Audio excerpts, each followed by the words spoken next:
আসসালামু আলাইকুম। Medina nursing এর পক্ষ থেকে তোমাদের সবাইকে স্বাগত জানাচ্ছি। সাথে আছি আমি বর্ষা রানী শীল, মেডিনা নার্সিং এর বাংলা ইনস্ট্রাক্টর। তো আজকের ক্লাসটি মূলত তোমরা যারা নার্সিং ভর্তি ইচ্ছুক শিক্ষার্থীরা আছো এবং তোমরা যারা এইচএসসি এক্সাম দিবা তাদের জন্য। তো আজকে আমি যে টপিকটা নিয়ে মূলত আলোচনা করব সেটা হচ্ছে বাংলা ফার্স্ট পেপারে অপরিচিতা গল্প। তো অপরিচিতা গল্পটি লিখেছেন রবীন্দ্রনাথ ঠাকুর।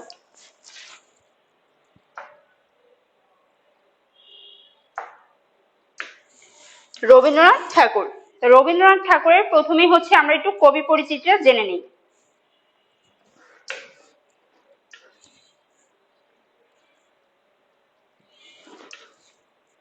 আচ্ছা, রবীন্দ্রনাথ ঠাকুর কত সালে জন্মগ্রহণ করে? রবীন্দ্রনাথ ঠাকুর ইংরেজি 1861 খ্রিস্টাব্দের 7ই মে জন্মগ্রহণ করে।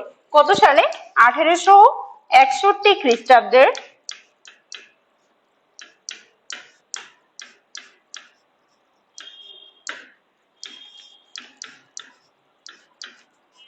7ই মে। ইংরেজি 1861 খ্রিস্টাব্দে 7ই মে জন্মগ্রহণ করে এবং বাংলা সনের 1268 বঙ্গাব্দের 25শে বৈশাখ। 1268 বঙ্গাব্দের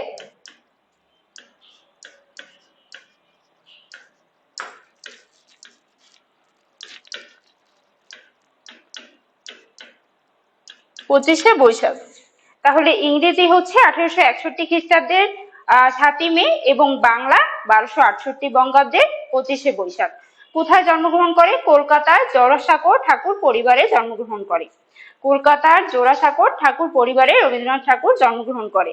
তো তোমাদের হচ্ছে একটা কোশ্চেন প্রায় আসে যে রবীন্দ্রনাথ ঠাকুর কোন পরিবারে জন্মগ্রহণ করে? রবীন্দ্রনাথ ঠাকুর মূলত ঠাকুর পরিবারে জন্মগ্রহণ করে। তো রবীন্দ্রনাথ ঠাকুরের পিতার নাম হচ্ছে দেবেন্দ্রনাথ ঠাকুর। পিতার নাম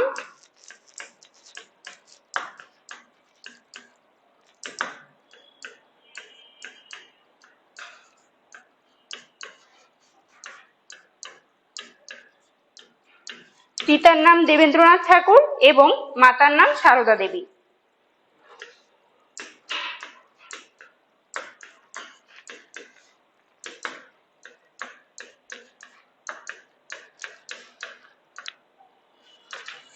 তাহলে দেখো, রবীন্দ্রনাথ ঠাকুর পিতার নাম হচ্ছে দেবেন্দ্রনাথ ঠাকুর এবং মাতার নাম সারদা দেবী। তো রবীন্দ্রনাথ ঠাকুর মূলত ছোটবেলা থেকেই তার কবি প্রতিভার বিকাশ ঘটে। ছোটবেলা থেকে তিনি খুব ছোট বয়সে তিনি আর কি লেখালেখি শুরু করেন। মাত্র 16 বছর বয়সে ভিখারিণী গল্প রচনার মাধ্যমে ছোট গল্পকার হিসেবে তার আত্মপ্রকাশ ঘটে। তাহলে দেখো কত বছর বয়সে? 16 বছর বয়সে কোন গল্প? ভিখারিণী গল্প।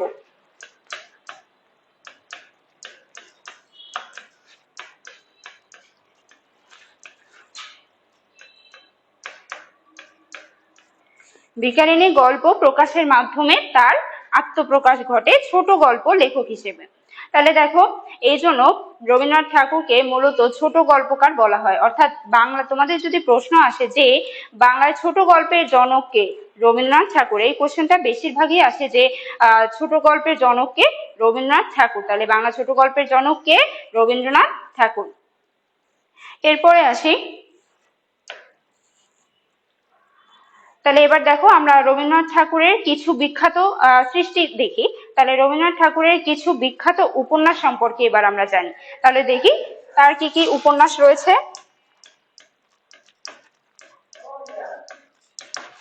উপন্যাসের মধ্যে রয়েছে বিখ্যাত উপন্যাস চোখের বালি, ঘরে বাইরে, চোখের বালি,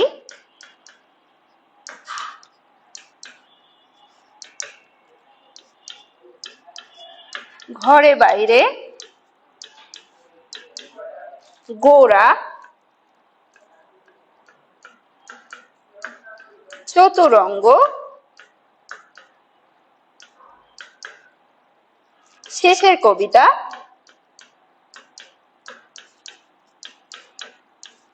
ইত্যাদি। তাহলে এইগুলো হচ্ছে তার বিখ্যাত কিছু উপন্যাস। ঘরে বাইরে, চোখের বালি, গোরা, চতুরঙ্গ এবং শেষের কবিতা। এছাড়া আরো আছে, কিন্তু এইগুলো হচ্ছে তোমাদেরকে জানতেই হবে। এরপরে আসি কিছু বিখ্যাত নাটক।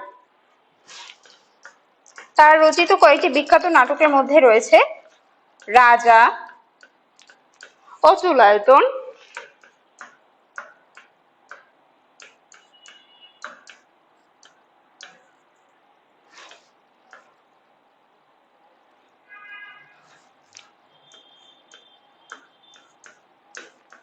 মুক্তধারা, রক্তকরবী ইত্যাদি। তাহলে এগুলো হচ্ছে তার কিছু বিখ্যাত নাটক। রবীন্দ্রনাথ ঠাকুর আপাতত হচ্ছে তোমাদের এইগুলো জানলেই হবে, এর বেশি হচ্ছে না জানলেও চলবে, কারণ এইগুলোই হচ্ছে তোমাদের নার্সিং ভর্তি পরীক্ষায় বেশিরভাগ আসে। তাহলে এবার হচ্ছে রবীন্দ্রনাথ ঠাকুর মূলত 1913 সালে গীতাঞ্জলি কাব্যগ্রন্থের জন্য বাঙালি হিসেবে এবং এশীয়দের মধ্যে সর্বপ্রথম নোবেল পুরস্কারে ভূষিত হন। তাহলে দেখো এটা হচ্ছে বাঙালি হিসেবে কে সর্বপ্রথম নোবেল পুরস্কারে ভূষিত হন? বিশ্বকবি রবীন্দ্রনাথ ঠাকুর। তাহলে দেখো কোন কাব্যগ্রন্থের জন্য? গীতাঞ্জলি কাব্যগ্রন্থের জন্য 1913 সালে গীতাঞ্জলি কাব্যের জন্য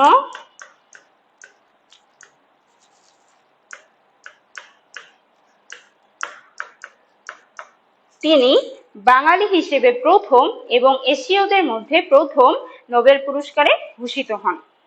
আচ্ছা, এরপর দেখি যে রবীন্দ্রনাথের শেষ গল্প কোনটি? রবীন্দ্রনাথের শেষ গল্পটি হচ্ছে মুসলমানের গল্প। তাহলে দেখো এই প্রশ্নটা তোমাদের আসতে পারে যে রবীন্দ্রনাথ ঠাকুরের শেষ গল্প কোনটি?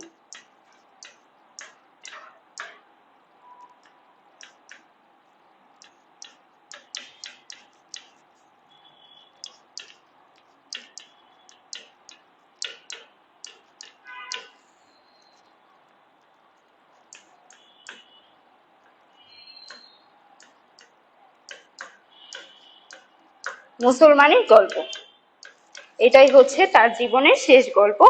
এরপর আসি যে রবীন্দ্রনাথ ঠাকুর কত সালে মৃত্যুবরণ করেন? এটারও দুইটা সাল হচ্ছে, ইংরেজি সন এবং বাংলা সন। রবীন্দ্রনাথ ঠাকুর মূলত ইংরেজি 1941 সালের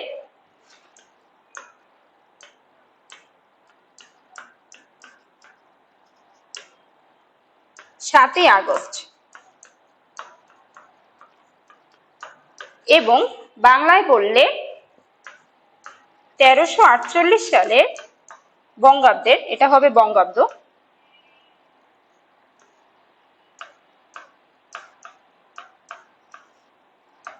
22শে শ্রাবণ।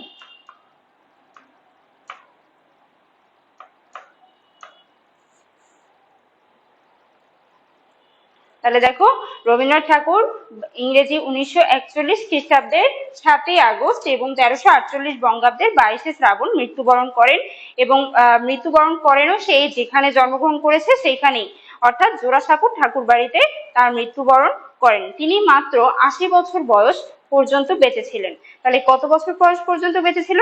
মাত্র 80 বছর বয়স পর্যন্ত তিনি বেঁচে ছিলেন। আচ্ছা, এবার আমরা রবীন্দ্রনাথ ঠাকুরের রচিত অপরিচিতা গল্পের পাঠ পরিচিতি সম্পর্কে জানি। আসলে পাঠ পরিচিতি কি বলা আছে দেখো, রবীন্দ্রনাথ ঠাকুরের অপরিচিতা গল্পটি মূলত তোমার হচ্ছে প্রথম প্রকাশিত হয় সবুজ পত্র পত্রিকায়। তাহলে কোন পত্রিকায় প্রকাশিত হয়? সবুজ পত্র পত্রিকায়। এখন তোমাদের একটা কোশ্চেন আসে যে সবুজ পত্র পত্রিকার সম্পাদক কে? তাহলে হচ্ছে সবুজ পত্র পত্রিকার সম্পাদক হচ্ছে প্রমোদ চৌধুরী। প্রমোদ চৌধুরী। তাহলে দেখো প্রমোদ চৌধুরী কি সম্পাদনা করে, কোন পত্রিকা সম্পাদন করে? প্রমোদ চৌধুরী আরো অনেক সম্পাদিত পত্রিকা আছে, বাট তোমাদের জন্য খুবই গুরুত্বপূর্ণ বিষয়টি হচ্ছে প্রমোদ চৌধুরীর সম্পাদিত পত্রিকার নাম সবুজপত্র পত্রিকা, যেটাই হচ্ছে সর্বপ্রথম অপরিচিতা গল্পটি প্রকাশিত হয়। কত বঙ্গাব্দে দেখো? এটা হচ্ছে 1329 বঙ্গাব্দে এবং ইংরেজিতে বললে 1914 সালের কার্তিক সংখ্যায়। এখানে সংখ্যায় মানে হচ্ছে কার্তিক মাসে প্রকাশিত হয়। তাহলে কোন মাসে প্রকাশিত হয়? কার্তিক মাসে। কত সালে? 1329 সালে। এবং তোমাকে যদি বাংলা সনটা জিজ্ঞেস করে তাহলে বাংলা সনটা হচ্ছে কত? বাংলা সনটা হচ্ছে 1329 বঙ্গাব্দ এবং ইংরেজি সনটা হচ্ছে 1914 সাল। গেল এটা। এবং পরে দেখো যে এটি প্রথম গ্রন্থভুক্ত হয় কখন? এটি প্রথম গ্রন্থভুক্ত হয় রবীন্দ্র গল্পের সংকলন গল্প সত্র থেকে। কোথায়? গল্প সপ্তকে, এবং এটা পরবর্তীতে গল্পগুচ্ছ তৃতীয় খণ্ডে 1927 সালে প্রকাশিত হয়। তাহলে প্রথম প্রকাশিত হয় কোথায়? প্রথম প্রকাশিত হচ্ছে গল্প সপ্তকে, এবং পরবর্তীতে গল্পগুচ্ছ তৃতীয় খণ্ড 1927 সালে। আচ্ছা, এই গল্পটি মূলত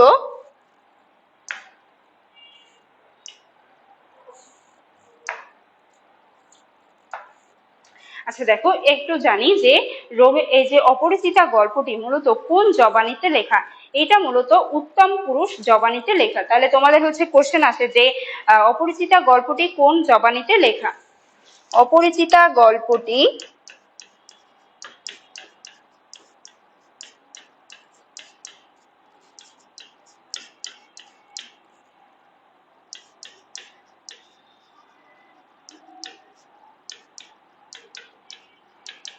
উত্তম পুরুষ জবানিতে লেখা।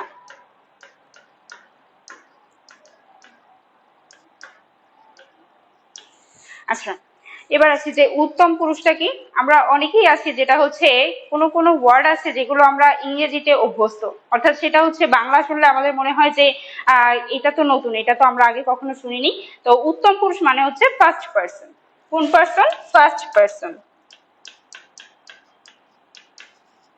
ফার্স্ট পার্সন মানে কি? মানে বক্তা যখন নিজে কথা বলে তখন সেটাকে ফার্স্ট পার্সন বলে। তো এই যে অপরিচিতা গল্পটি আছে, এটা মূলত কবি নিজে তাকে উপস্থাপন করেছে। এরপরে আসি হচ্ছে মেইন গল্পটাতে আমরা চলে যাই।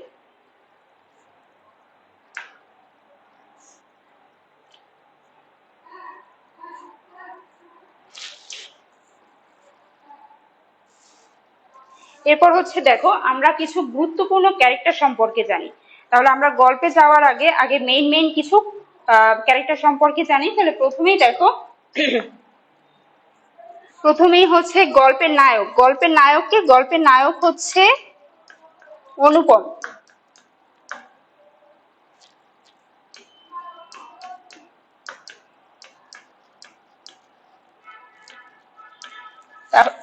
এই অনুপমটাই হচ্ছে মূলত মেইন ক্যারেক্টার। তাহলে দেখো যে অপরিচিতা গল্পের মেইন ক্যারেক্টার বা নায়ককে অনুপম। এরপর আসি নায়িকা। তাহলে হচ্ছে নায়ক যেহেতু আছে, নায়িকা তো অবশ্যই আছে, তাই না? তো নায়িকা হচ্ছে কল্যাণী।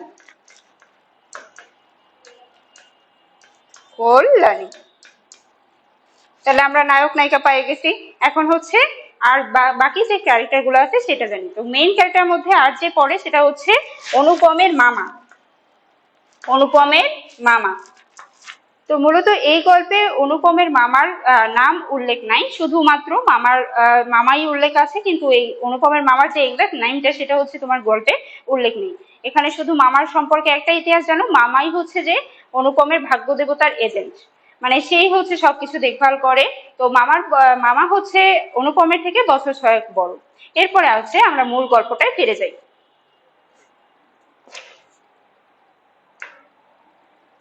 তাহলে দেখো, গল্পের নায়ক চরিত্রে কে রয়েছে? অনুপম, এইমাত্র যেটা বললাম। গল্পের নায়ক চরিত্রে কে রয়েছে? গল্পের নায়ক চরিত্রে রয়েছে অনুপম। তাহলে দেখো, অনুপমের গল্পটি মূলত যখন লিখছে রবীন্দ্রনাথ ঠাকুর, এখানে রবীন্দ্রনাথ ঠাকুর মূলত তার চরিত্রটাকে অনুপমের চরিত্রে রূপান্তরিত করেছে। তো অনুপম যখন এই গল্পটি লিখছেন তখন তার বয়স ছিল 27, কিন্তু তার যে পূর্বে বিবাহ করতে গিয়েছিল তখন তার বয়স ছিল 23। তাহলে দেখো, তাহলে যদি অনুপমের বর্তমান বয়স আসে যে অনুপমের বর্তমান বয়স কত, তাহলে অনুপমের বর্তমান বয়স হচ্ছে 27। কিন্তু তোমাদের কাছে যদি প্রশ্ন আসে যে বিবাহের সময় অনুপমের বয়স ছিল কত, তখন তোমরা 23 অ্যান্সার করবা। তাহলে দেখো, অনুপমের বর্তমান বয়স কত? 27। বিয়ের সময় অনুপমের বয়স ছিল কত? 23। এরপর দেখো, শিক্ষাগত যোগ্যতা কত? তাহলে হচ্ছে অনুপমের শিক্ষাগত যোগ্যতা এমএ পাস।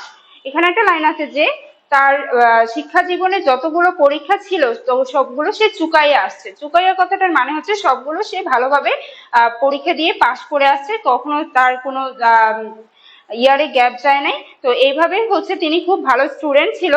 তো সেই ক্ষেত্রে তার সমস্ত একাডেমিক যত পড়াশোনা আছে সেগুলো সে কমপ্লিট করে আসছে। এখন তিনি হচ্ছে তার যেহেতু হেড হেড বলতে তার মাথায় যে আছে সে হচ্ছে মামা, সেজন্য তার আর চাকরির জন্য কোনো খোঁজাখুঁজি করতে হয় না। সে আহ,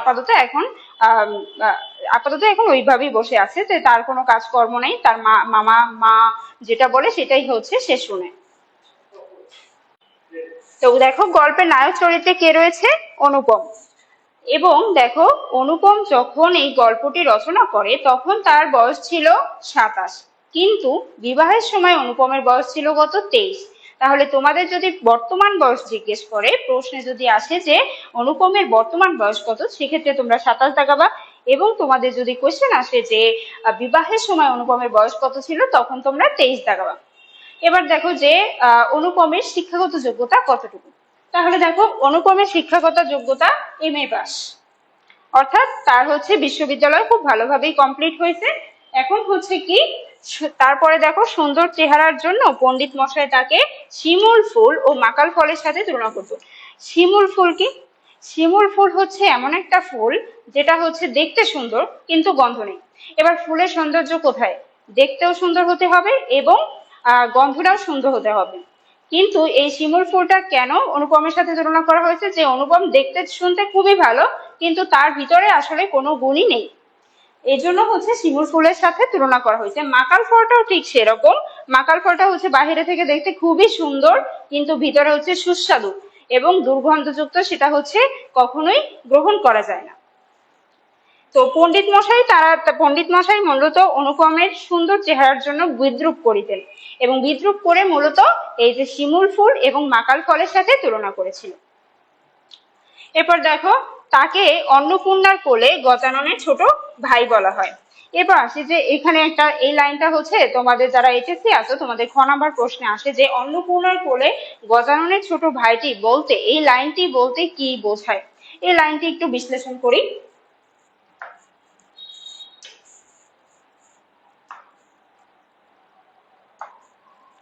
দেখো অন্নপূর্ণার কোলে গজাননের ছোট ভাইটি, এখানে অন্নপূর্ণা বলতে দেবী দুর্গাকে বোঝানো হয়েছে।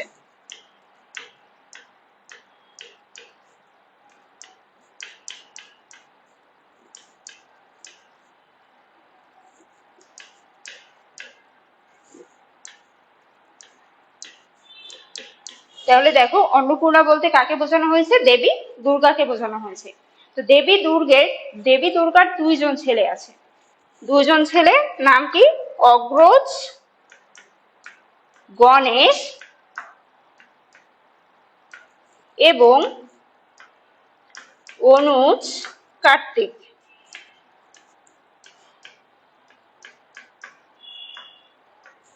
দেখো তাহলে দেবী দুর্গার কত ছেলে? 2 ছেলে, অগ্রজ গণেশ এবং অনুজ কার্তিক। অগ্রজ কথাটার মানে হচ্ছে বড়, কি? বড়। অগ্রজ কথাটার মানে হচ্ছে বড়, এবং অনুজ কথাটার মানে কি? ছোট। তাহলে দেখো অনুজ কথাটার মানে হচ্ছে ছোট, অর্থাৎ তার বড় ছেলের নাম গণেশ এবং ছোট ছেলের নাম কার্তিক। তো তাকে যখন বলা হয়েছে যে অন্নপূর্ণার কোলে গজাননের ছোট ভাইটি, তো এখানে হয়েছে দেবী দুর্গাকে সবসময় কার্তিক কোলে কোলে রাখতো।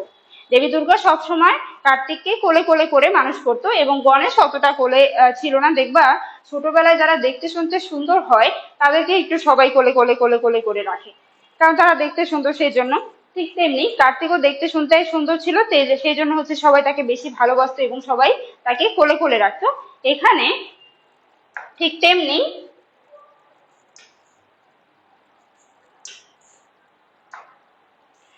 তেমনি অনুপমকেও দেখতে শুনতে সুন্দর হওয়ায় তাকে সবাই কোলে কোলে করে মানুষ করছে।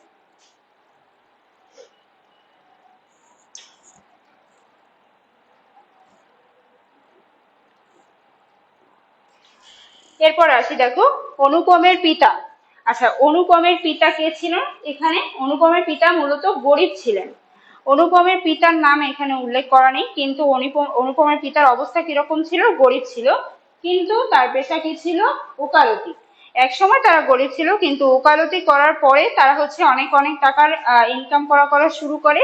তখন হচ্ছে তারা আস্তে আস্তে গরিব থেকে ধনী পর্যায়ে উন্নীত হয়। আচ্ছা দেখো অনুপমের পিতা কি ছিল? গরিব ছিলেন, তার পেশা ছিল কি? ওকালতি। তারা হচ্ছে শুরুতে গরিব ছিল, কিন্তু ওকালতি করার পরে তার বাবা প্রচুর পরিমাণে টাকা উপার্জন করা শুরু করে, যার ফলে তারা হচ্ছে গরিব থেকে আস্তে আস্তে ধনী পর্যায়ে উন্নীত হওয়া শুরু করে। তো দেখো, তিনি হচ্ছে যে টাকা উপার্জন করেছিলেন, ভোগ করার সময় পাননি। ভোগ করার সময় পাননি মানে কি, তিনি হচ্ছে যে টাকা পয়সা ইনকাম করছে সেটা নিয়ে যে সে বিলাসিতা করবে সেই সময়টুকু তার হাতে ছিল না, কারণ তার আগেই সে মৃত্যুবরণ করে। এরপরে দেখো, অনুপমের মা। অনুপমের মাও কিন্তু গরিব ঘরের মেয়ে ছিলেন। তারপরে হচ্ছে অনুপমের বাবার সাথে তাদের দেখা হয় এবং বিবাহ বন্ধনে আবদ্ধ হয়, যা এর জন্য হচ্ছে কি ধনী ঘরের সন্তান, এটা একটু স্পেলিং এ ভুল আছে, এটা হচ্ছে সন্তান হবে, সন্তান। এখন দেখো, তার মা ছিল গরিব ঘরের সন্তান এবং তার বাবা কি গরিব থেকে ধনী পর্যায়ে উন্নীত হয়েছে। তাহলে তার মাও হচ্ছে গরিব থেকে ধনী পর্যায়ে উন্নীত হয়েছে। এখন আমাদের সমাজে কিছু মানুষ আছে যারা হচ্ছে, ধরো যারা জন্মগতভাবে গরিব পরিবারে জন্মগ্রহণ করে, কিন্তু হঠাৎ যদি তারা হচ্ছে বড়লোক হয় বা ধনী পর্যায়ে যায়, তো তাদের হচ্ছে নিজেদেরকে একটু পা ওভার স্মার্ট মনে করে, অর্থাৎ তাদের পা মাটিতে ফেলে না। ঠিক তেমনি অনুপমের মারও একই অবস্থা। তারা কিন্তু শুরুতে গরিব ছিল, কিন্তু যখন তারা বড়লোক পর্যায়ে গেছে বা ধনী পর্যায়ে গেছে, তখন হচ্ছে তাদের একটু ভাবসাব আলাদা ছিল। তারা হচ্ছে নিজেদেরকে একটু ওভার স্মার্ট মনে করতো। সেই জন্য হচ্ছে আহ তার মা, তার আর কি ছেলে অনুপমকে কখনো বলতে দেন না যে আমরা হচ্ছে ধনী পরিবারের সন্তান, তুমি হচ্ছে ধনী পরিবারের সন্তান, তো তোমার চলাফেরাও যেন স্মার্টলি হয়। আচ্ছা, এরপরে দেখি,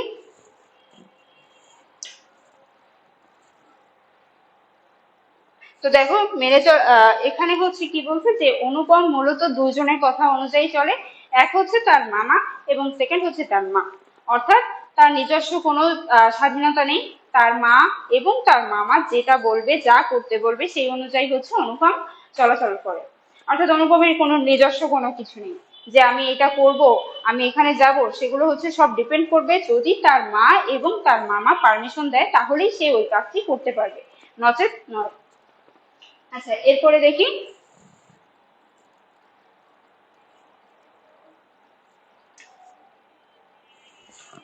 আচ্ছা এরপরে দেখো, অনুপমের মামা সম্পর্কে কিছু কথা। অনুপমের আসল অভিভাবক কে? অনুপমের মামা। সেটা আগেও বলছি যে অনুপমের আসল অভিভাবক হচ্ছে অনুপমের মামা। অনুপমের মামার থেকে অনুপমের বয়স ডিফারেন্স মাত্র 6 বছর, অর্থাৎ অনুপমের মামা হচ্ছে অনুপমের থেকে মাত্র বছর 6 বড়। এবার দেখো, ফরগুর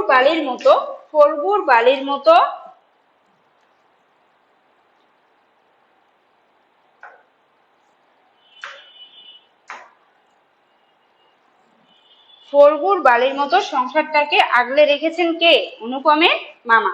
আচ্ছা, ফরগুর বালি বলতে মূলত কি বোঝায়? ফরগুর বালি হচ্ছে এটা হচ্ছে ফরগুর বালি বলতে হচ্ছে উপরটা বালি থাকবে, উপরটা কি থাকবে? বালি থাকবে, এবং বালির ভিতর থেকে জল স্রোত প্রবাহিত হবে, এটাকে হচ্ছে ফরগুর বালি বলা হয়। অর্থাৎ উপরটা বালি এবং নিচ থেকে, অর্থাৎ বালির নিচ থেকে তোমার হচ্ছে পানি বা জল স্রোত প্রবাহিত হয়। তো দেখো, এই ফরগুর বালির মতো, যেমন এই ফরগুর বালিটা হচ্ছে জলস্রোতকে যেভাবে আটকে রেখেছে, ঠিক তেমনি মামাও হচ্ছে তার অনুপমকে বা অনুপমের পরিবারকে এভাবে আগলে রেখেছে। তিনি দেখো, তিনি কি, তিনি হচ্ছে ভাগ্য দেবতার প্রধান এজেন্ট। ওই যে বললাম যে অনুপম মূলত তার মামার কথা অনুযায়ী চলে, অনুপমের মামা যেটা বলবে অনুপম ঠিক সেই কথাই শুনে, অর্থাৎ তার নিজস্ব কোনো ব্যক্তি স্বাধীনতা নেই। এই জন্য হচ্ছে অনুপমের মা, যে হচ্ছে সিদ্ধান্ত সবাইকে প্রদান করে, তাকে হচ্ছে ভাগ্য দেবতার এজেন্ট বলা হয়। সেই জন্য হচ্ছে যেহেতু তোমার অনুপমের মামা সবাইকে তার সিদ্ধান্ত অনুযায়ী চলাচল করার নির্দেশ দেয়, সেই জন্য হচ্ছে অনুপমের মামাকে ভাগ্য দেবতার এজেন্ট বলা হয়। এরপরে দেখো, এরপরে আসি অনুপমের বন্ধুর নাম কি? তাহলে দেখো, অনুপমের বন্ধুর নাম হচ্ছে হরিশ। হরিশ মূলত হচ্ছে কানপুরে কাজ করতো। হরিশ কোথায় কাজ করে? কানপুরে কাজ করে। তাহলে দেখো, এখানে যদি কোশ্চেন আসে অনুপমের বন্ধুর নাম কি? অনুপমের বন্ধুর নাম হচ্ছে হরিশ। অনুপমের বন্ধুর নাম কি? হরিশ। এবং হরিশ কোথায় কাজ করে? কানপুরে কাজ করে। তাহলে দেখো এই লাইনটার মধ্যে আমরা দুটো কোশ্চেন পেয়ে গেলাম যে অনুপমের বন্ধুর নাম কি? হরিশ, এবং হরিশ কোথায় কাজ করে? কানপুরে কাজ করে। আচ্ছা দেখো, সে হচ্ছে আসর জমাতে ছুটিতে কলকাতা এসেছিল। তাহলে দেখো, আসর জমাতে বুঝাইছে যে আমাদের দেশে কিছু মানুষ হয় না যারা হচ্ছে এতটুকু গল্পকে এতখানি বলে প্রকাশ করে, ঠিক তেমনি এখানে হচ্ছে তোমার হরিশকে তার সাথে তুলনা করা হয়েছে, অর্থাৎ কথাটা হচ্ছে অল্পটুকু, কিন্তু সে সেটাকে রস, মাধুর্য এসব দিয়ে সেই কথাটাকে মানে একদম অনেক বড় করে আর কি বলা। তো দেখো, সে হচ্ছে কি ছুটিতে, অর্থাৎ সে যেহেতু কানপুরে কাজ করতো এবং যখন সে ছুটি পাইছে তখন সে কোথায় আসে? তখন সে কলকাতায় এসেছিল। তো কলকাতায় এসে কল্যাণীর কথা সে প্রথমে অনুপমকে বলে। দেখো, অনুপমের কল্যাণীর মা হচ্ছে কল্যাণীর বাবা হচ্ছে পেশায় ডাক্তার ছিল, এবং তারা হচ্ছে কোথায় থাকতো? তারা মূলত কলকাতায় থাকতো। তো সেখান থেকে হচ্ছে মূলত হরিশের সঙ্গে কল্যাণীর বাবার সম্পর্ক। এবারে হরিশের সাথে যেহেতু কল্যাণীর বাবার সম্পর্ক, তার মানে কি কল্যাণীও সে দেখছে। এবার এই কল্যাণীও হচ্ছে তোমার দেখতে শুনতে খুবই সুন্দর ছিল। তো এই কল্যাণীর কথা সর্বপ্রথম হরিশ তোমার হচ্ছে অনুপমের কাছে পৌঁছায়, যে মেয়ে যদি বলো একটা খাসা মেয়ে আছে, এটা হচ্ছে আমরা পরের লাইনেই পাবো। তাহলে দেখো, তারপর হচ্ছে অনুপম এই খবর এই যে মেয়ের কথা যে সে জানাইছে, অর্থাৎ হরিশ কল্যাণীর কথা যখন অনুপমকে জানায়, অনুপম তো হেবি খুশি, কারণ তার মনে হচ্ছে আমচান করছিল, মানে সে ভাবতেছিল যে তার এখন বিবাহ উপযুক্ত হয়েছে, তার তো এখন একটা বিয়ে করা উচিত, এখন কোথাও সে মেয়ে পাচ্ছিল না। তারপরে কি হয়েছে? যখনই তার বন্ধু কল্যাণীর সংবাদটা তার কাছে দেখায় বা বলে, তখনই হচ্ছে অনুপম তার মনে এক মানে প্রেমের হাওয়া লেগে যায়। তখন সে কি করে? তখন হচ্ছে যখন হরিশ বলে, তখন হচ্ছে অনুপম হরিশকে বলে যে এই কথাটা আমাকে না বলে আমার মামাকে বলো, কারণ মামাই হচ্ছে তার প্রধান, যেহেতু সব ডিসিশন কে নেয়? তার মামা। তাহলে হচ্ছে এই কথাটা মামাকে বললে তাহলে সেই সবকিছু ব্যবস্থাপনা করবে, এই জন্য এই কথাটা তার মামাকে বলতে বলে।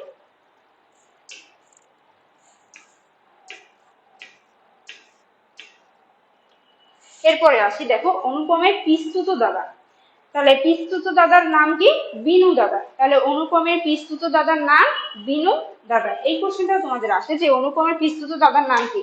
তাহলে অনুপমের পিস্তুত দাদার নাম বিনু, এই যে বিনু দাদা। তাহলে দেখো, অনুপমের পিস্তুত দাদার নাম কি? বিনু দাদা। এরপর দেখো, বিনু দাদা কি অনুপম প্রতি সন্ধ্যায় বিনু দাদার বাড়িতে যেত। তাহলে অনুপম প্রতি সন্ধ্যায় কার বাড়িতে যেত? বিনু দাদার বাড়িতে যেত। বিনু দাদা চমৎকারকে বলেন চলনসই, এখানে হচ্ছে বিনু দাদা, ঠিক আছে, একটু স্পেলিং ভুল আছে। তো বিনু দাদা হচ্ছে অনেকটা মানে নির্বিড়, খুব পুঙ্খানুপুঙ্খভাবে সবকিছু রচনা করতো। তো সে হচ্ছে অনেক যাচাই বাছাই করে একটা কথা বলতো। সে যে আমাদের মনে কোনো একটা কথা আসতো আমরা তাড়াতাড়ি করে বলে ফেললাম, সে সেরকম না, সে ভেবে চিনতে তারপরে কথা বলে। তাহলে দেখো, আমরা যেখানে বলি কোনো কথাকে চমৎকার, সে কি বলে? চলনসই। অর্থাৎ আমরা যেটাকে অতিরিক্ত ভালো বলি, সেটাকে বলে চলে আর কি, সমাজে কোনোভাবে চলে, তার কাছে সেটা মনে হয়। এখন সে যেহেতু বলছে যে কল্যাণীর সম্পর্কে যখন সে জানতে পারে, তখন সে বলছে যে চলনসই, তার মানে কি? তাহলে নিশ্চয়ই এই মেয়ে ঠিক আছে সব দিক থেকে। তাহলে এখন বিনু দাদা যদি এই কথাটা মামাকে বলে, তাহলে মামা তো স্বাভাবিক রাজি হবে। তো সেই জন্য বলছে কি, বিনুর রুচি ও দক্ষতার উপর অনুপম 16 আনা নির্ভর করে।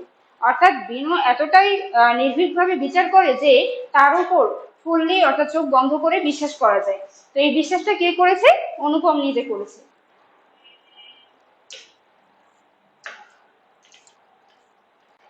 এরপরে আসি হচ্ছে গল্পের নায়িকা, যেটা বললাম কল্যাণী। তাহলে দেখো, কল্যাণী হচ্ছে কি, কল্যাণীর বয়স কত ছিল? কল্যাণীর বয়স ছিল মাত্র 15 বছর। এখন একটু কথা বলি, যখন হচ্ছে কল্যাণীর কথা অনুপমের মামা জানতে পারে, অনুপমের মামা হচ্ছে, এটা তো আগেকার যুগ, তখন হচ্ছে মেয়েদের ধরো 8 থেকে 10 বছরের মধ্যে বিয়ে হয়ে যেত। এখন কল্যাণীর বয়স কত? মাত্র 15 বছর। এখন সেটাকে কি মনে করতেছে যে এটা তো মেয়েদের অনেক বয়স হয়ে গেছে, কেন বিবাহ হচ্ছে না কল্যাণীর, এখনো কেন বিবাহ হচ্ছে না? তার মানে নিশ্চয়ই তার কোনো ত্রুটি আছে।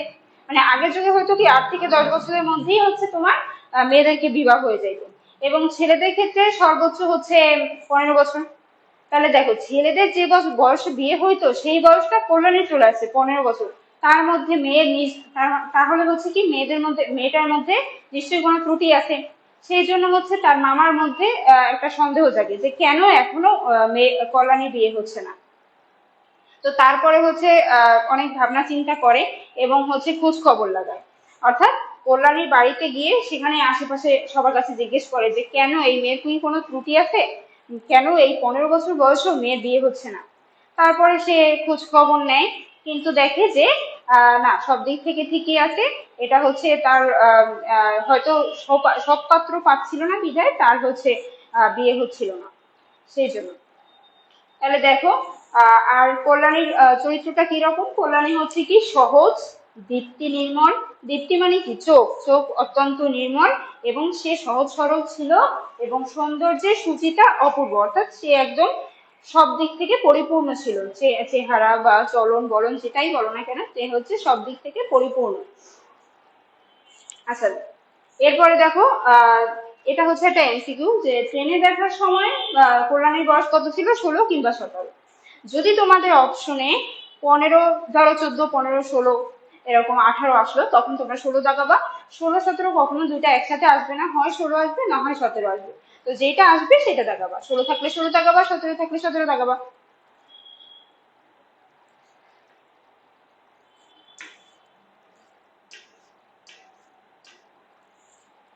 এরপরে আসি কল্যাণীর বাবা। তাহলে আমরা পূর্বেই জেনেছি যে কল্যাণীর বাবার নাম কি, শম্ভুনাথ সেন। তাহলে শম্ভুনাথ সেনের বয়স কত ছিল, 40-এর কিছু এপারে অথবা ওপারে। ধরো 38, 39 এরকম, বা 42, 43, অর্থাৎ এক্সাক্ট বয়সটা তোমার হচ্ছে গল্পে দেয়া নেই, তো এটাই দেওয়া আছে 40-এর কিছু এপারে অথবা ওপারে। তাহলে দেখো তার পেশা কি ছিল, তার পেশা ছিল ডক্টর, অর্থাৎ তার পেশা কি ছিল, ডাক্তার। এবং বয়স ছিল কি 40-এর কিছু এপারে অথবা ওপারে। পশ্চিমবঙ্গের কানপুরে বাস করে, অর্থাৎ কল্যাণীরা কোথায় বসবাস করত, পশ্চিমবঙ্গের কানপুরে বসবাস করত। এই কানপুরেই বসবাস করত বিধায় হরিশের সঙ্গে কল্যাণীর বাবার সাক্ষাৎ হয় এবং সেই থেকেই হচ্ছে কল্যাণীর খবরটা তোমার হচ্ছে অনুপমরা জানতে পারে। এককালে বংশ লক্ষ্মীর মঙ্গল ঘটে ভরা ছিল। লক্ষ্মীর মঙ্গল ঘটে ভরা ছিল কথাটা মানে হচ্ছে তারা হচ্ছে ধন দৌলত থেকে সম্পূর্ণ প্রাচুর্য ছিল, অর্থাৎ অনেক বেশি পরিমাণে ছিল। কিন্তু এখন একটু আর কি তারা একটু সমস্যায় আছে, সেই জন্য হচ্ছে, কিন্তু টাকা পয়সা তাদের কোনো দিক থেকে অভাব নেই। কিন্তু তাদের হচ্ছে কি যে মেয়ের জন্য উপযুক্ত পাত্র পাচ্ছিল না বিধায় কল্যাণীর বিবাহ এতদিনে হচ্ছিল না।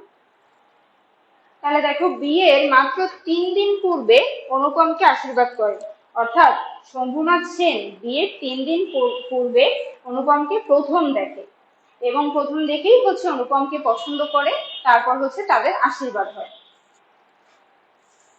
দেখো তার এই চুল কাটা, এগুলো এই বৈশিষ্ট্যগুলো হচ্ছে শম্ভুনাথ সেনের। তাহলে শম্ভুনাথ সেনের কিরকম ছিল, চুল কাটা ছিল, চুল কাঁচা, কাঁচা বলতে চুল কালো, অর্থাৎ পেকে যায় নাই, পেকে সাদা বর্ণ ধারণ করে নাই, চুলটা কালোই ছিল এবং গোফে হালকা পাক ধরতে শুরু করেছে, অর্থাৎ গোপ আস্তে আস্তে একটু সাদা বর্ণে পরিণত হওয়া শুরু হয়েছে। এবং সুপুরুষ বটে। কি পুরুষ ছিল, সুপুরুষ ছিল, অর্থাৎ তিনি এতটাই সুন্দর ছিল যে ভিড়ের মধ্যে তাকে দেখলে চেনা যায়। অর্থাৎ ধরো যারা একটু স্বাস্থ্যে বলবান এবং তারা দেখতে শুনতে সুন্দর, তাদের আবার যদি একটু গোফটাও অনেক, যদি একটু রণবীর সিং এর মতো থাকে, তাহলে কি হয়, দূর থেকে অনেক সুন্দর লাগে, মানে ভিড়ের মধ্যে দেখলে বোঝা যায় আসলে উনি সেই ব্যক্তি যাকে আমরা খুঁজছি।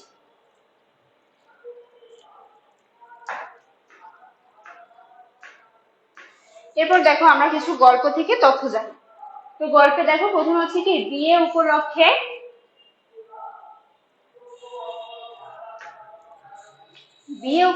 কন্যা পক্ষকেই কলকাতায় আসতে হয়। তাহলে এখান থেকে তোমাদের যদি কোশ্চেন আসে যে বিয়ে উপলক্ষে কারা কলকাতায় আসে, অর্থাৎ বর পক্ষ নাকি কনে পক্ষ, তাহলে অ্যান্সারটা কি হবে, কনে পক্ষ। বিয়ের 3 দিন পূর্বে শম্ভুনাথ অনুপমকে দেখে, এই কথাটা আগেও বলছি যে বিয়ের কতদিন পূর্বে শম্ভুনাথ সেন অনুপমকে দেখে, মাত্র 3 দিন পূর্বে শম্ভুনাথ সেন অনুপমকে স্বচক্ষে দেখতে পারে। গায়ে হলুদ অসম্ভব, এখানে অসম্ভব, এখানে একটা ব আছে, হ্যাঁ, অসম্ভব ধুমধাম করে হয়েছিল। অর্থাৎ গায়ে হলুদ এমন ভাবে হয়েছে যে যেখানে সেখানে কোনো অপূর্ণতা ছিল না, একদম পরিপূর্ণভাবে খুব সাজসজ্জার ভাবে তোমার গায়ে হলুদ পালন করা হয়েছে। এরপর গায়ে হলুদের পরের দিনই কি ছিল, বিয়ে। তাহলে দেখো, মামা বিবাহ বাড়িতে ঢুকে খুশি হননি। কেন খুশি হননি বলতো? কারণ তাদের যে সাজসজ্জা, অর্থাৎ শম্ভুনাথ বাবু যে সাজসজ্জা করেছিল, অর্থাৎ যত প্যান্ডেল বলো বা খাবারের আয়োজন বলো, যতটা আর কি তার সামর্থ্য অনুযায়ী করছে, তো সেটা দেখে হচ্ছে অনুপমের মামার মন ভরেনি। মানে সে চাচ্ছিল কি যে তার আরো জাঁকজমকপূর্ণ চাই। তো হচ্ছে সেই জন্য হচ্ছে মামার মনে প্রথমটা একটু ভারী হয়ে যায় যে যেহেতু এককালে তাদের মঙ্গল ঘটে ভরা ছিল, তাহলে তারা কেন এতটা জাঁকজমক কেন করতে পারলো না। তো এই জন্য হচ্ছে অনুপমের মামার একটু মন খারাপ ছিল। যাই হোক, তারপরে কি হইলো দেখো,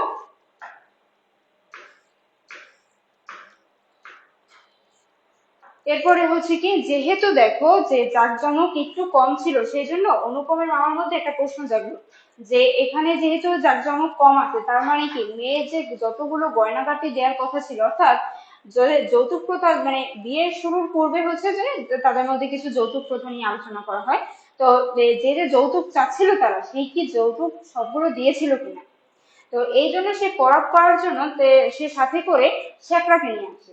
তো শ্যাকরা মূলত হচ্ছে এমন একজন ব্যক্তি যে হচ্ছে স্বর্ণালঙ্কার প্রস্তুত করে, এবং হচ্ছে ধরো স্বর্ণে কতটুকু পরিমাণ আছে, মানে কতটুকু স্বর্ণ, মানে আর কি যেটা কোনো খাদ নেই, তো সেটা পরখ করার জন্য সে শ্যাকরাকে তার সাথে নিয়ে আসে কল্যাণীর গায়ে যতগুলো গয়না ছিল সেগুলো পরখ করার জন্য। তাহলে দেখো, তাহলে মামা শম্ভুনাথকে পাশের ঘরে ডেকে নেয়। অর্থাৎ কেন ডেকে নেয়? ওই যে তোমার গয়নাগুলো পরখ করে নেওয়ার জন্য।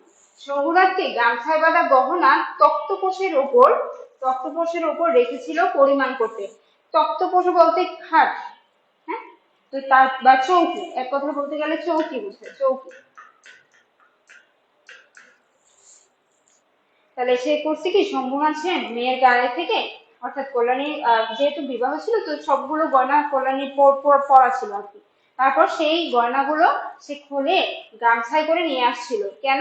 কারণ তার মামা তাকে আনতে, অনুপমের মামা তাকে আনতে বলেছিল সেই, তার জন্য। তারপর এনে সে হচ্ছে তক্তপোষের উপর, অর্থাৎ চৌকির উপর সব গয়নাগুলো রেখে দেয়। এবার এই গয়নাগুলো রাখার পরে সে হচ্ছে শ্যাকরাকে ডাক দেয় যে কেন, ওইগুলো পরখ করার জন্য। এরপর দেখো যে শম্ভুনাথ শ্যাকরাকে একজোড়া ইয়ারিং পরখ করতে দিয়েছিল। এখানে মূলত হয়েছে, যখন শ্যাকরা আসছিল তখন হচ্ছে সেই সম্পূর্ণ যে গয়নাগুলো আছে সেগুলো সে পরখ করে এবং দেখে যে সেখানে এগুলো হচ্ছে প্রাচীন আমলের গয়না, এখানে কোনো খাদ নেই। তোমরা দেখবা যে আগেকার যুগে যত গয়নাগুলো আছে সেখানে হচ্ছে কোনো পরিমাণ খাদ ছিল না, অর্থাৎ যেরকম মোটা ছিল সেরকম ভারী ছিল, এবং সেগুলো একদম অরিজিনাল অরিজিনাল ছিল, অথেন্টিক, সেখানে কোনো ভেজাল নেই। তো এটা হচ্ছে সে একটা দেখেই বুঝতে পারে যে এগুলা হচ্ছে যেমন ভারী তেমন মোটা, তো এখানে হচ্ছে কোনো পরিমাণ খাদ নেই। তো তখন সে মামাকে বলে যে এগুলো আর পরখ করার কোনো প্রয়োজন নেই, একদম এগুলো অরিজিনালি আছে। তো তারপর হচ্ছে এইটা দেখে শম্ভুনাথ সেন তো স্বাভাবিক, তার কাছে খারাপ লাগবে।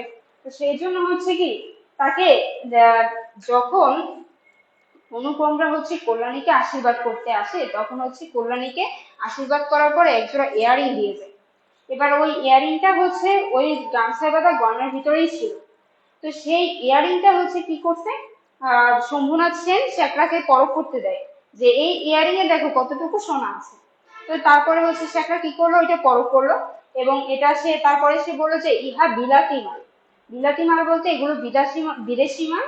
এগুলো হচ্ছে কিছু পরিমাণে খাদ থাকে, এগুলো একদম অরিজিনাল না, কারণ এগুলো হচ্ছে সেই সময় বানানো। ওই যে কল্যাণীর যত গয়নাগাটি ছিল সেগুলো কি প্রাচীন আমলে, আর এই যে ও যে ইয়ারিং জোড়া দিয়েছিল সেগুলো হচ্ছে বর্তমান যুগের কিছু গয়না, সেই জন্য। তো এটা পরিমাপ করে যখন দেখে, তখন দেখে যে এখানে কিছু পরিমাণ খাদ আছে। তো তখন শম্ভুনাথ সেন কি করলো, সেই ইয়ারিং জোড়া তার মামার হাতে দিয়ে দিল।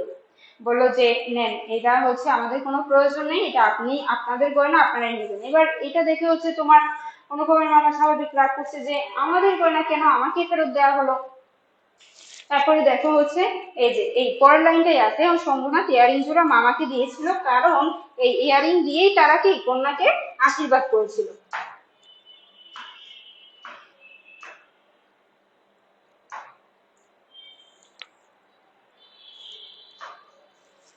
এরপরে দেখো শম্ভুনাথ যেন বরযাত্রীকে খাওয়ানোর পর বিদায় দিয়েছিলেন, অর্থাৎ সেই ইয়ারিং যখন মামাকে দিল তখন বললো যে চলেন আপনারা সবাই খেতে খেতে বসেন, খাওয়া দাওয়া সবাই কমপ্লিট করেন। এখন অনুপমের মামা বলে যে এখনো বিয়ে সম্পন্ন হয়নি, তার আগে কিভাবে আমরা খাওয়া দাওয়া সম্পন্ন করি। তার মানে আমাদের হচ্ছে যারা হিন্দু সমাজে আছে তাদের হচ্ছে মূলত বিবাহের পর কন্যা এবং বরযাত্রীদের খাওয়ানো হয়, বরযাত্রীরা আগেই খায়, বাট তোমার হচ্ছে যে বর এবং কনে থাকে তারা হচ্ছে বিবাহ সম্পন্ন হওয়ার পরে তারপর খেতে বসে। তো এখন যেহেতু বলছে যে আপনারা সবাই খেতে চলেন, অর্থাৎ অনুপমকেও যখন বলা হয়েছে যে তুমিও চলো খেতে, এখন অনুপমের তো কোনো কথা বলতে পারে না, কারণ যেহেতু তার মামা আছে, তার মামাই তো সবকিছু ডিসিশন দিয়ে থাকে। এবং সে এক্ষেত্রে যে অনুপম নিজের কিছু আকাঙ্ক্ষা বা ইচ্ছা আকাঙ্ক্ষা প্রকাশ করবে সেরকম কোনো অবস্থা সেই মুহূর্তে ছিল না। তারপরে হচ্ছে অনুপম কি করে, তার মামার দিকে চেয়ে থাকে। এবার তার মামা তো অবাক হয়ে গেছে যে কি হলো, যে ছেলে কেন এখন খাবে, তো এখনো বিবাহ সম্পন্ন হয় নাই, কেন এখন অনুপম খেতে বলবে। তখন হচ্ছে তারপরে কি বললো শম্ভুনাথ খান, দেখো বরযাত্রীকে কি করছে, বরযাত্রী যখন গেছে তারা তো প্রথমে খেতে বসছে, এবার বরযাত্রীকে খাওয়ানোর পর তার মামাকে বলে যে হচ্ছে আহ আপনাদের এই ইয়ারিং নেন এবং হচ্ছে আপনাদের ছেলেকে নিয়ে আপনারা আসতে পারেন। এইটা শুনে হচ্ছে কি তোমার অনুপমের মামা বলে যে আপনি কি আমাদের সাথে ঠাট্টা করতেছেন, ঠাট্টা বলতে মজা করতেছেন। তখন এটা বলে যে এই যে এটা হচ্ছে কি ঠাট্টা, এখানে একটু ভুল আছে, ঠাট্টা। তখন হচ্ছে অনুপমের শ্বশুর অর্থাৎ শম্ভুনাথ সেন তখন বলে যে ঠাট্টার সম্পর্ককে স্থায়ী করার ইচ্ছা তার নেই বা তার ছিল না।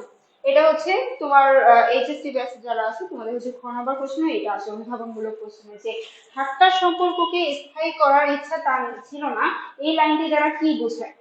তো এই লাইনটা দ্বারা মূলত বোঝায় যে যেহেতু শম্ভুনাথ সেন এটা ভাবছে যে আমার মেয়ের গয়না খুলে যখন পরখ করার জন্য ইচ্ছা হয়েছে, যে আমি কি এতটাই খারাপ বাবা যে আমি আমার মেয়েকে ঠকাইতে পারি, আমার মেয়ের গয়নাকে আমি সেখানে হচ্ছে খাত সম্পন্ন গয়না দিতে পারি, সেটা হচ্ছে আর কি সোমনাথ সেনের মনে প্রশ্ন জাগে, যে যেহেতু আমার দেয়া গয়নাগাটি তারা বিশ্বাস করতেছে না, তার মানে কি তার মেয়েকে কতটা ভালো লাগবে সে এখানেই বুঝে গেছে।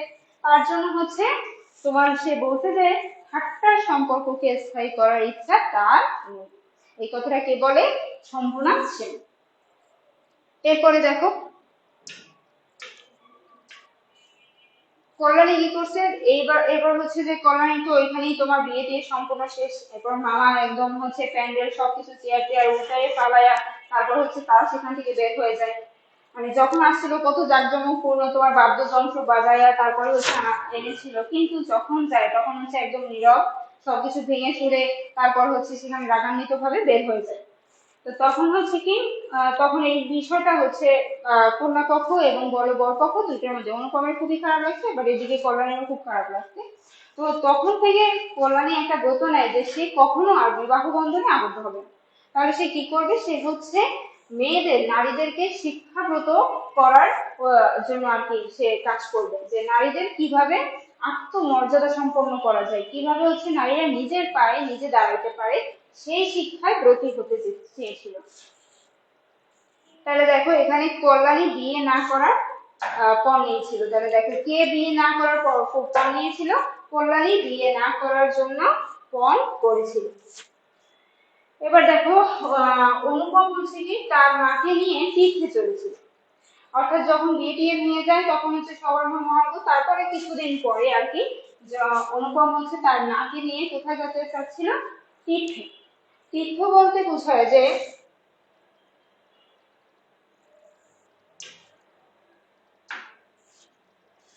তীর্থ বলতে একটা পবিত্র স্থানকে বোঝায়, কি বোঝায়, পবিত্র স্থান। যেমন মুসলমানদের মধ্যে আছে তোমরা হচ্ছে হজ করতে যাও, সেরকম একটা পবিত্র জায়গা, ঠিক তেমনি হিন্দুদেরও একটা হচ্ছে পবিত্র জায়গা তীর্থ, সেখানে সেখানে যাইতে যাচ্ছিল, তাকে নিয়ে তার মাকে নিয়ে, অর্থাৎ অনুপম তার মাকে নিয়ে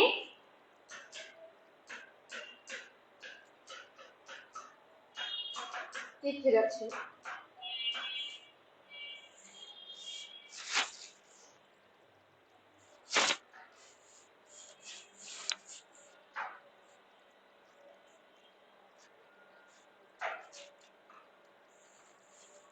এরপর দেখো রেলগাড়িতে আসা তারা যে তীর্থে যাচ্ছিল তারা মূলত হচ্ছে রেলগাড়িতে করে যাচ্ছিল।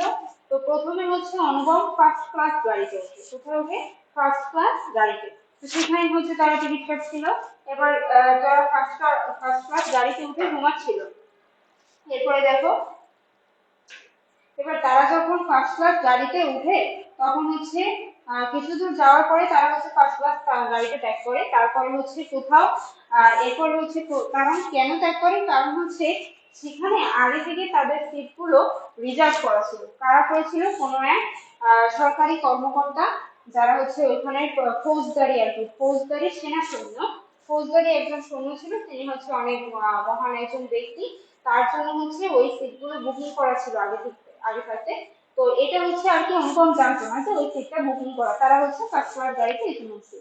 এবার পরবর্তীতে যখন খবর আসে যে এই জায়গাটা আগে থাকতে বুকিং করা, তখন হচ্ছে তাদেরকে ওই ফার্স্ট ক্লাস গাড়ি থেকে নামিয়ে দেওয়া হয়।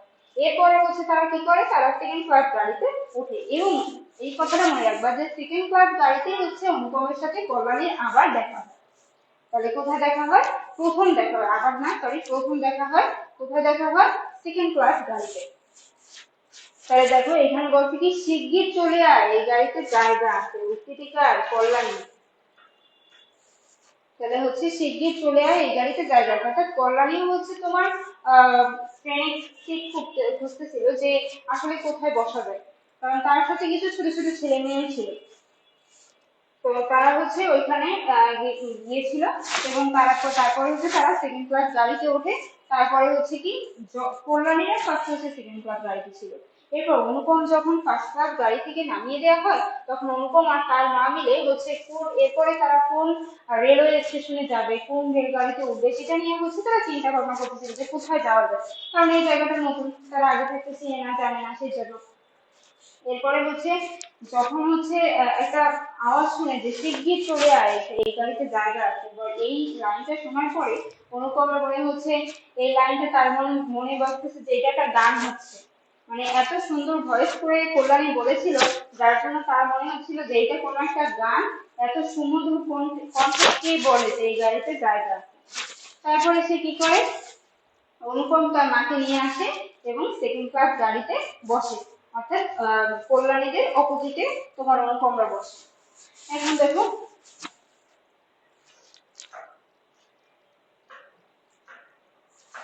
এখানে এইটা, এবার দেখো অনুপম জানালার কাছে বসেছিল। তাহলে দেখো অনুপম কোথায় বসেছিল? জানালার কাছে। তাহলে এই প্রশ্নটা আসতে হবে যে অনুপম কোথায় বসেছিল? সেকেন্ড ক্লাস গাড়িতে জানালার পাশে।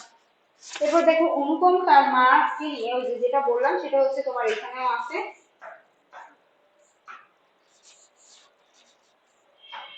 যে অনুপম তার মাকে নিয়ে সেকেন্ড ক্লাস গাড়িতে উঠেছিল, তার একটি ফটোগ্রাফ ক্যামেরা স্টেশনে ফেলে এসেছিল। এই কথাটার মানে হচ্ছে যখন তারা ফার্স্ট ক্লাস গাড়ি থেকে নেমে রেলওয়ে স্টেশনে ছিল, তখন হচ্ছে তারা কোথাও সিট পাচ্ছিল না, কোন গাড়িতে উঠবে। যখন কল্যাণী বলে যে শিগগির চলে আসো, এই গাড়িতে জায়গা আছে, তখন এইটা শুনে তারা হচ্ছে তড়িঘড়ি করে সেকেন্ড ক্লাস গাড়িতে ওঠে। তখন হচ্ছে তারা কি করেছিল যে তাদের যে, এবার অনুপম তো সেইভাবে কখনো এরকম ভাবে একাকি তার মাকে নিয়ে কখনো বের হয় না, কারণ তাদের সবকিছু কে সামলায়? তার মামা।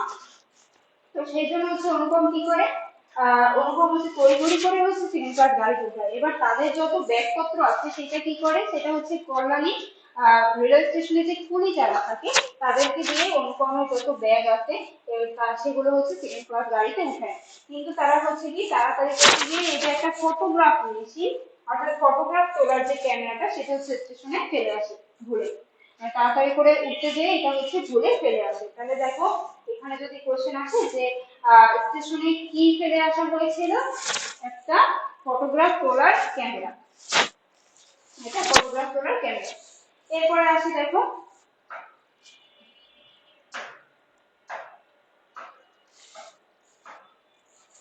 তাহলে দেখো এখন এবার বলতে কি যে কল্যাণীর সাথে কতজন ছিল? কল্যাণীর সাথে 2-3টি ছোট ছোট ছেলে মেয়ে ছিল।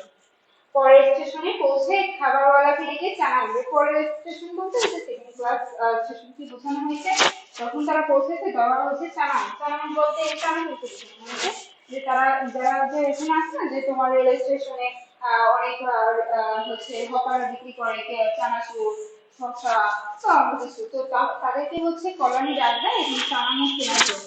তাহলে কিসের জন্য ডাক দেয় হচ্ছে চানামুখ কেনার জন্য। এবার হচ্ছে এই চানামুখ কিনে তারা হচ্ছে ওই কল্যাণীর সাথে যে দুই তিনটে ছোট ছোট ছোট ছেলে মেয়ে ছিল তাদের সাথে গল্প করতেছিল এবং খাচ্ছিল। মানে তারা কল্যাণী এমন ভাবে তাদের সাথে কথা বলতেছিল যে তাদের মধ্যে যে একটা এজ ডিফারেন্স আছে সেটা কখনো তারা ফিল করতে পারেনি। তো এটা অনুপম আমাকে ফিল করছে যে একটা মেয়ে কিভাবে এতটা সহজ সরল ভাবে মানুষের সাথে মিশতে পারে, কিভাবে বাচ্চাদের সাথে বাচ্চা হয়ে যেতে পারে। তো এই বিষয়টা আর কি অনুপমের মধ্যে কাজ করতেছিল এবং কল্যাণীর সম্পর্কে ভাবতেছিল যে কে এই মেয়ে, আমি কি তাকে পূর্বে থেকে চিনি বা কিছু, কেন তাকে আমার এত চেনা চেনা মনে হচ্ছে। তাহলে দেখো তারপর হচ্ছে কি গাড়ি ছাড়ার অল্প কিছু পূর্বে একজন দেশি রেলওয়ে কর্মচারী এসে অনুপমকে ও তার মায়ের জায়গা নিতে চায়। অর্থাৎ সেকেন্ড ক্লাসে যখন ওঠে তখনও তো তোমার হচ্ছে অনুপম টিকিট কেটে ওঠে নাই, তো স্বাভাবিক সেখান থেকেও তোমাকে হচ্ছে নামানোর জন্য বলতেছিল। তাহলে পরবর্তীতে যখন তোমার এক সরকারি কর্মচারী রেলওয়ে কর্মচারী আসে তখন হচ্ছে বলে কি যে অনুপমকে যে এই জায়গাটাও বুকিং করা, আপনাদের এই সেকেন্ড ক্লাস গাড়ি থেকে নেমে যেতে হবে। তখন অনুপম কোনো কথা বলে না, কারণ সে কি বলবে, তার তো হচ্ছে সেভাবে কোনো বলার কিছু নাই, আর সে যে বলতে পারে এমনটাও না। এরপর হচ্ছে কল্যাণী প্রতিবাদ জানায়।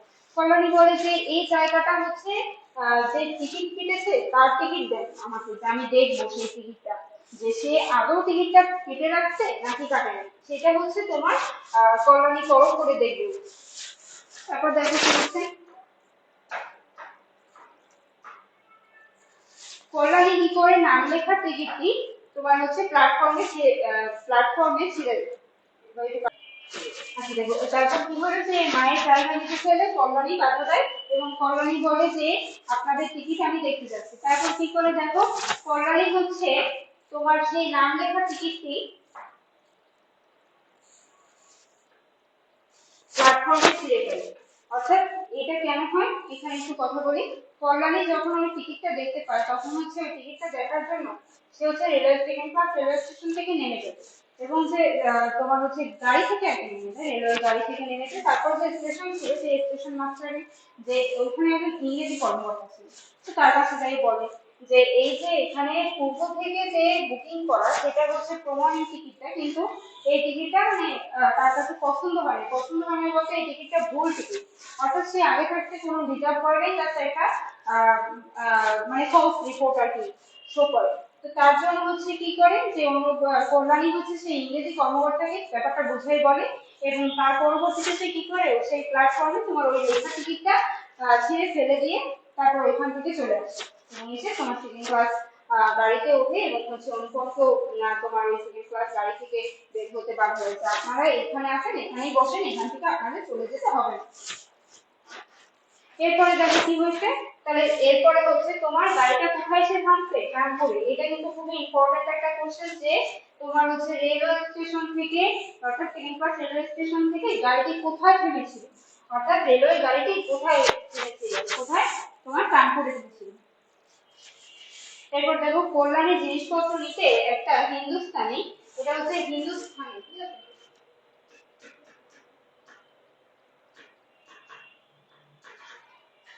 হিন্দুস্তানি বলতে হিন্দুস্তানের একজন কর্মচারী যে হচ্ছে চাকরি এসেছিল কিসের জন্য, কল্যাণীর যত ব্যাগপত্র ছিল সেগুলো হচ্ছে ক্যারি করার জন্য এসেছিল।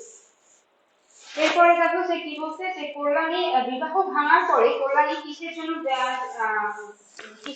ব্রত নেয়, সে হচ্ছে মেয়েদেরকে শিক্ষার জন্য ব্রত নেয়। তাহলে দেখো একটা জিনিস,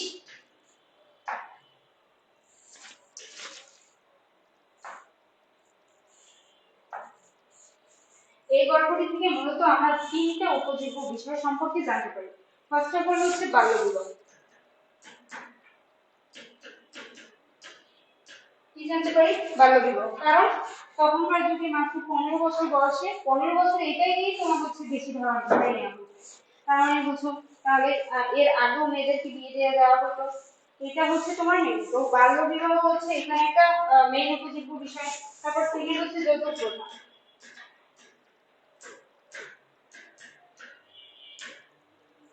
কি যৌতুক প্রথা, আগেকার যুগে প্রচুর পরিমাণে যৌতুক প্রথার প্রচলন ছিল, তো যৌতুক প্রথা অনুযায়ী তোমার হচ্ছে বিবাহ স্থির হইতো যে আমার হচ্ছে এত লাখ টাকা লাগবে তবেই আমি আমার ছেলেকে আপনার মেয়ের সাথে বিয়ে দিব, বা আমার এই এই জিনিসগুলো লাগবে, আমার খাট লাগবে, পালঙ্ক লাগবে, তাহলেই হচ্ছে এগুলো আর কি পূর্ব শর্ত অনুযায়ী ঠিক করা যে এরকম হলে তার মেয়েকে তার ছেলের সাথে বিয়ে দিবে, না হলে নচেত দিবে না। তবে দেখো এখন কিন্তু যৌতুক প্রথা চলমান আছে, কি হয় বলতো, তবে এখন কিন্তু সিস্টেমটা আলাদা। কিরকম, এই মানে করে ধরো বরপক্ষ আসে আসে তারপর কন্যা পক্ষকে বলে কি যে আমাদের কোনো কিছুর প্রয়োজন নেই, আমাদের হচ্ছে যৌতুক প্রথার কোনো কিছুরই প্রয়োজন নেই, তবে হচ্ছে মেয়ের একটু গরম লাগতে পারে, সেই জন্য হচ্ছে যদি একটা এসি কিনে দেন তাহলে খুব ভালো হয়, মেয়ের হচ্ছে কষ্ট হবে এই জন্য, তো একটা ফ্রিজ কিনে দিতে পারেন, এখানে হচ্ছে খাবার দাবার রাখা যাবে যাতে হচ্ছে আপনার মেয়ে ভালো থাকে সুস্থ থাকে, একটা পালঙ্ক কিনে দিতে পারেন তাহলে হচ্ছে মেয়ে ভালোভাবে রেস্ট নিতে পারে সেই জন্য। তো এখন সিস্টেমটা একটু আলাদা, এই কিন্তু যৌতুক প্রথা এখনো তোমার চলমান আছে। এবং সেকেন্ড হচ্ছে কি নারীদের আত্মসম্মান বা আত্মমর্যাদা, নারীদের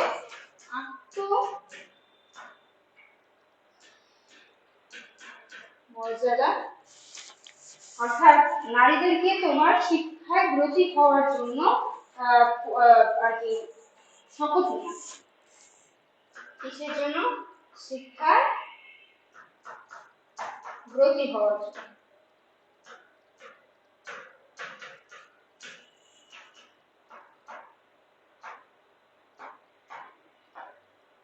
শপথ নেওয়া। তো এইগুলাই হচ্ছে তোমার অপরিচিতা গল্পের মূল উপজীব্য বিষয়। তো এইগুলো হচ্ছে একদম মেইন, যেগুলো হচ্ছে তোমাদের জানতে হবে যে অপরিচিতা গল্পের মেইন উপজীব্য বিষয়গুলো কোনগুলো। সেটা হচ্ছে বাল্যবিবাহ, সেকেন্ড হচ্ছে যৌতুক প্রথা, থার্ড হচ্ছে যে কিভাবে আমরা নারীদেরকে আত্মমর্যাদা বোধ সম্পন্ন করে তুলতে পারি এবং কিভাবে হচ্ছে অন্যায়কে প্রতিবাদ করতে পারি। এই জিনিসগুলোই হচ্ছে মূলত রবীন্দ্রনাথ ঠাকুর খুব সুন্দরভাবে তার অপরিচিতা গল্পে ফুটিয়ে